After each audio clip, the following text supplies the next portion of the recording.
গগনদীপ বড়ো কিন্তু মোক pre approved credit card নালাগে মই এছপি সঞ্জুক্তা গোস্বামীয়ে কৈছোঁ সৰি মেম গুড ইভিনিং মই তোমাৰ বিষয়ে অলপ খবৰ কৰিছোঁ আপুনি এক্সপাৰ্ট মাৰ্চিয়েল আৰ্টিষ্ট আপোনাৰ 7 বছৰত 13 বাৰ ট্ৰান্সফাৰ হৈছে তোমাৰ 2-3টা কাহিনী শুনি মোৰে ফাটি গ'ল তুমি এজন অনেষ্ট ইনকাৰাপ্টেবল অফিচাৰ হয় জানো কেলে সেইকাৰণে আপোনাক এটা জৰুৰী কাম দিব খুজিছোঁ আনঅফিচিয়েলি গুৱাহাটীত এমাহৰ ট্ৰেইনিং তাৰপিছত डायरेक्ट प्लेसमेंट दिल्ली हरियाणा गुजरात यो दालले 1-1.5 महिना चलाउनु तबसम्ममा अझै पैसा पठाइदिन्छु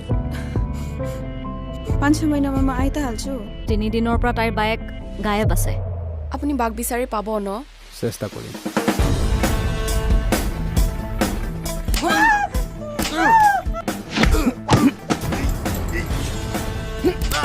সাবৰিনা ৰায় ক'ত আছে নাজানো কবিনে তোৰ কঁঠাল গুটি ভাঙো আবে গৰু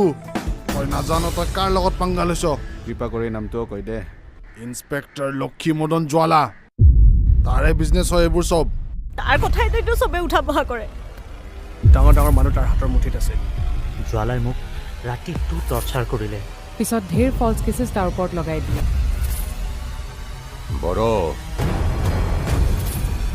তই দেখোন সাসপেন্ডেড তো ট্ৰান্সফাৰ কৰাই দিওঁ গুৱাহাটীলৈ মোৰ জীৱনৰ মাত্ৰ দুটাই উদ্দেশ্য ভাল নন ভেজ খানা বনোৱা আৰু ক্ৰিমিনেলজক শেষ কৰা তোক শেষ কৰিহে এৰিম